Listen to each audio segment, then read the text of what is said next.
అందరికీ నమస్కారం. దయచేసి అందరూ నా ఛానల్ని సబ్స్క్రైబ్ చేసుకోండి. అయితే నేను ఈ ఛానల్ పెట్టడానికి ముఖ్య ఉద్దేశం ఏంటంటే కొన్ని కెమిస్ట్రీ క్లాసెస్ పెడదామనే ఉద్దేశంతో పెట్టాను. కానీ ఫస్ట్ చిన్న ఎంటర్టైన్మెంట్ కోసం ఏదో నాకు తెలిసిన 2 విషయాలు మీతో షేర్ చేసుకుంటున్నాను అంతే. అయితే ఇప్పుడు టాపిక్లోకి వెళ్ళిపోదాం. ఇప్పుడు నేను చెప్పేది ఏంటంటే ఆల్రెడీ మీకు డిస్కస్ చేశాను వాల్యూ గురించి. వీటన్నిటి కోసం మరొక్కసారి ఒక చిన్న స్టోరీతో డిస్కస్ చేద్దాం అనుకుంటున్నాను. ఒక తండ్రి కొడుకు ఉన్నారంట. కొడుకు వెళ్ళి తండ్రిని అడిగాడంట, ఏంటి నాన్న, ఎవరు నాకు వాల్యూ ఇవ్వట్లేదు, నాకు కోపం వచ్చేస్తుంది, వాళ్ళని ఏమైనా అనాలనిపిస్తుంది, నేనేం తప్పు చేశానా అనేసి అని కొడుకు వెళ్ళి తండ్రిని అడిగాడు. అడిగితే అప్పుడు ఆ తండ్రి వాళ్ళ ఇంట్లో వాళ్ళ తాతల కాలం నాటి ఒక గడియారాన్ని కొడుకు చేతిలో పెట్టి, దీన్ని తీసుకెళ్ళి గడియారం షాప్లో వెళ్ళి దీన్ని ఎంత రేటు కడతారో కనుక్కోమన్నాడంట. గడియారం షాప్కి వెళ్తే ఇది చాలా పాతదిగా ఉంది, దీనికి 150 రూపాయలు కడతాను అని చెప్పాడంట. అయితే అది మళ్ళీ ఆ గడియారాన్ని పట్టుకొని వచ్చి తండ్రి దగ్గర చెప్పాడంట.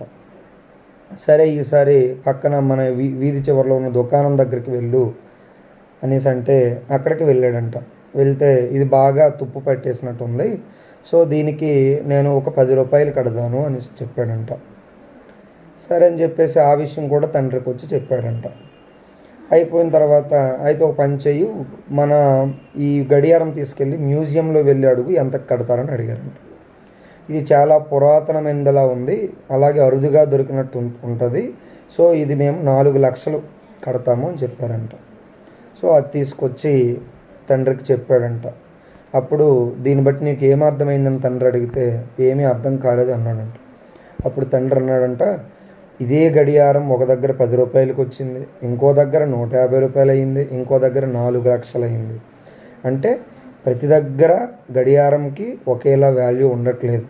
సో ఒక్కొక్క దాని దగ్గర ఒక్కొక్క వాల్యూ ఉంటుంది. అలా అని నువ్వు 10 రూపాయలు కడతానని వాళ్ళ కిరాణా షాప్ వెళ్ళి కొట్టగలవా? కొట్టలేవు. అలాగని మ్యూజియంలో వెళ్ళి మెడలో దండేసి సన్మానించగలవా? సన్మానించలేవు. అంటే నీ వాల్యూ ఎక్కడుందో అక్కడ మాత్రమే ప్రయత్నించు. ఆ వాల్యూ లేని దగ్గర నువ్వు ప్రయత్నిస్తే నీకు కోపం తప్ప ఏమీ రాదు అని ఆ తండ్రి ఆ కొడుక్కి బదులిస్తూ కనుమూసాడంట. కాబట్టి దయచేసి మీకు ఎక్కడైతే మీకు ప్రయోజనం వాల్యూ ఉంటుందంటారో అక్కడే ఆ మనుషుల దగ్గరే మాట్లాడండి. వాళ్ళ దగ్గరే మీకు వాల్యూ ఉంటుంది అంటే అక్కడే మీరు వాళ్ళతోనే స్నేహం చేయండి. వాల్యూ లేని వాళ్ళ దగ్గర మీరు మీ క్యారెక్టర్ని డిసైడ్ చేసుకోవాల్సిన అవసరం అయితే లేదు. సో పక్క వాళ్ళు మీ క్యారెక్టర్ గురించి ఏమైనా అంటే ప్రతి ఒక్కరి దగ్గర మీరు నా క్యారెక్టర్ ఇది అని చెప్పాల్సిన అవసరం అస్సలు లేదు. Okay, thank you.